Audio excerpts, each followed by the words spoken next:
Hey, what's up? I'm KBHD here, and this is the brand new Galaxy S22 Ultra. I've been using it for about 2 weeks now, and I promise you, I'm not going to call this the Note 22 Ultra over and over again in this review. I swear I can make it through this video without making that joke. But really, the bottom line here to understand this phone the best really is like, if you took the name off of this phone, what Samsung is giving you for the money is a Galaxy Note.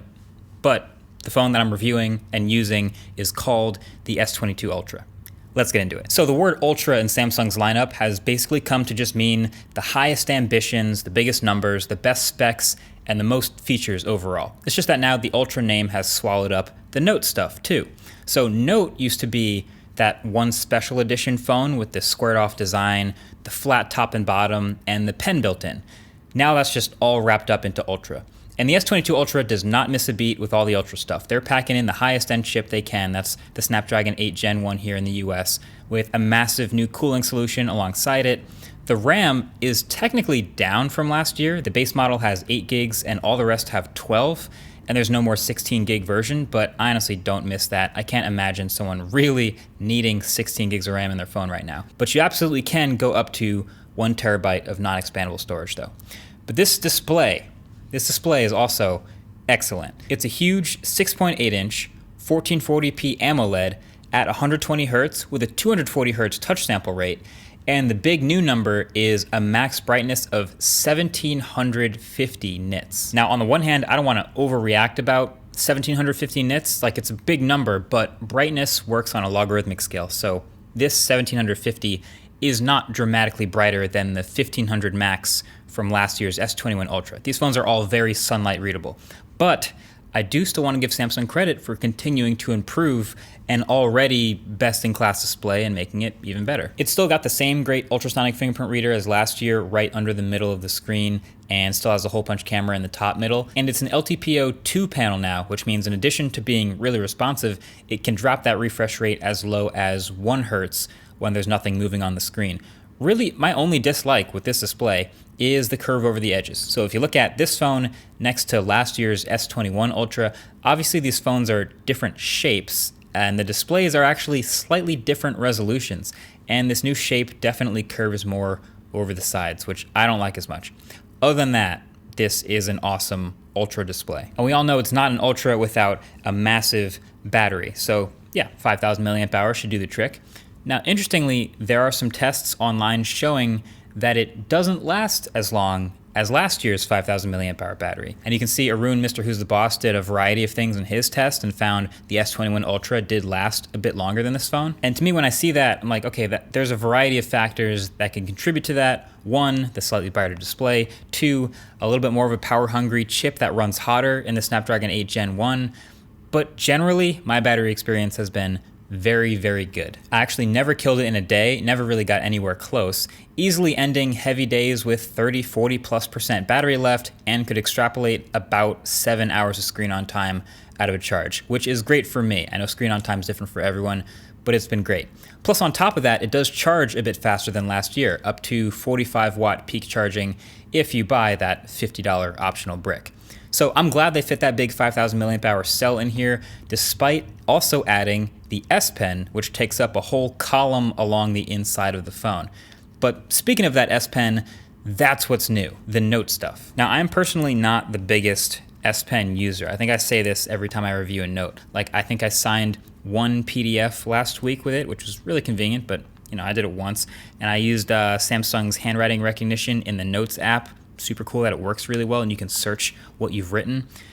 And I just enjoy that it still clicks a lot like that. So it is definitely impressive. I still think it's the best stylus in any phone, and it's literally got all the features the last Notes had. Smart Select is nice for screenshots and annotating things. Lock screen quick notes are still super convenient if you use Samsung Notes. And it even still has that long distance Bluetooth connection that lets you use the button on the S Pen to remote control take photos without touching the phone. And the new display brings latency down from 9 milliseconds, which is already pretty good, all the way down to 2.8 milliseconds, which to me basically feels like real time. You know, I'm not an artist who's doing massive drawings or extremely precise sketch work with the pen. It's just casual writing.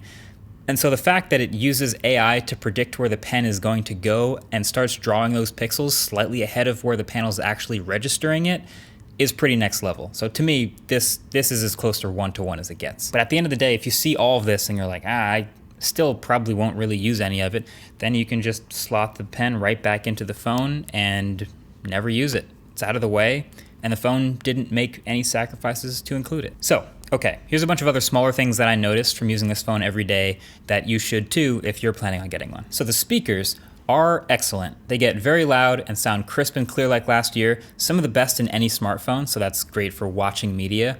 But then the display curving more over the edges than last year makes it worse for watching videos. And then the vibration motor, this is a small thing, but I mentioned it also in the S22 review. They changed the type. So it went from a Z-axis vibration motor to an X-axis vibration motor. Doesn't sound like much, but it changes the way it feels. So it feels just as strong and precise and clean for typing or swiping or holding it in your hand, but it's way less strong when it's on a desk or in your pocket. So I literally miss phone calls with my phone sitting right in front of me vibrating on my desk because I didn't hear it or feel it.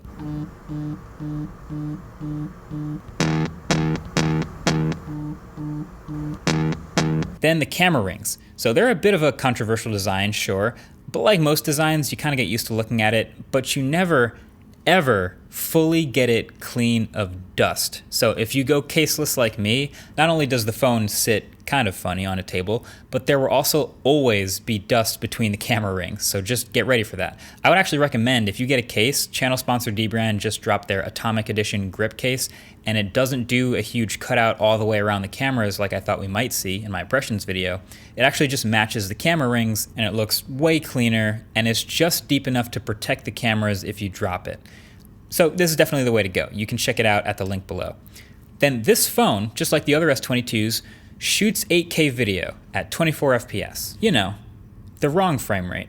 Give us the option for 30, Samsung. Just put it in the settings somewhere. But even worse than not having the 30 FPS toggle, it actually crops in way more than the regular S22s. So it turns out shooting 8K is 33 megapixels, and it's actually cropping in to the middle 33 megapixels of this huge 108 megapixel sensor. So when you switch to 8K, you zoom in to what feels like about 2x, which is pretty inconvenient for framing. No 8K video from the ultra-wide or the telephoto lenses. This is a bit of a downside. And then there is absolutely still some shutter lag with this main camera, more than the regular S22s again. And this is understandable with all the processing happening, but it definitely felt like I was missing some shots or having trouble capturing moving objects because of the bit of a delay between the shutter press and the actual photo being taken. But speaking of cameras, let's just get the camera stuff out of the way. It's funny because this is probably what most people actually come to these review videos for, if you think about it. If you watch a smartphone presentation these days, 75% of a new phone presentation today, especially a flagship, is camera stuff. So that's one of the biggest things that differentiates these phones, and on a $1,200 phone, it's one of the most important features. So how is it? Well, you can see they went with basically the same layout of the set of cameras as last year. It's a 108 megapixel primary camera, the ultra-wide, the 3x telephoto, and the 10x telephoto, plus laser autofocus. And they're not the same exact hardware as last year, but they're pretty close, and that's a good thing. And Samsung's not messing around with their cameras. These are definitely flagship quality, and I'm really happy with them. Matter of fact, I don't even have much to say about image quality because there really isn't much new here, but there are some new features within the camera modes that might sort of unlock some new things and be different about this phone. So I'm gonna go over those with you one by one. So first, the more accurate portrait mode. Now, I think I tweeted a couple months ago, sort of ruffled some feathers, but I said something like Samsung has the best like portrait mode on smartphones right now, and I understandably ruffled some feathers, but I should clarify. Basically what I mean is their cutouts have been the most consistent and the most accurate of portrait modes among smartphones that I've seen. So that doesn't mean the blur is the most natural or the fall off is the most realistic. I just mean they make the least errors with like ears and hair and shirts and stuff. And so this year they're planning on, well, they've announced that they're doing it even better. They've got AI stereo depth mapping for portrait mode that they claim can cut out things as small as a single human hair, which would be cool. It's not exactly accurate, but they say it's better. So I still found it to be really good, but it's definitely not perfect. It still misses some stuff sometimes. But I stand by my statement. These cutouts and depth mapping they're doing is really, really good. The portrait mode shots especially look good with the 3x lens, with people, with pets even, and also with inanimate objects. It still does a good job cutting stuff out. Again, not perfect. You'll pretty much always find some error in every smartphone portrait mode shot, but Samsung does a really good job. I think the 1x portrait shots are good to have, but they don't look as natural.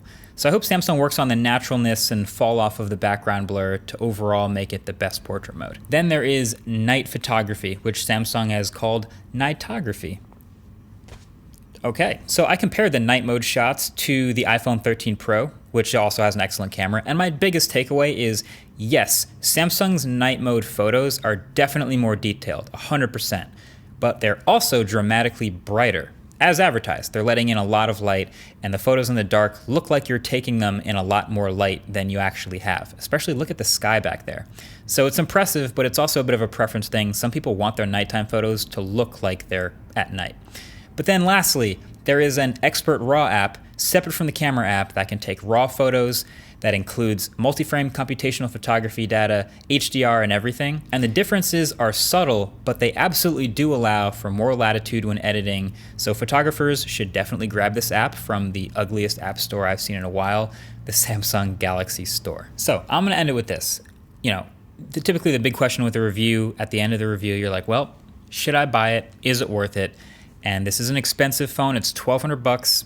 So that's a big question. So basically, I think their mission was accomplished. The fact that they combined the Note stuff with this phone makes it easier to separate from the regular S22s. It makes it a more obviously different phone in the lineup. So if you just want like a standard, really good flagship phone, big screen, nice battery, nice cameras, all that stuff, the S22 Plus is a great phone, and it's $200 less at the starting price.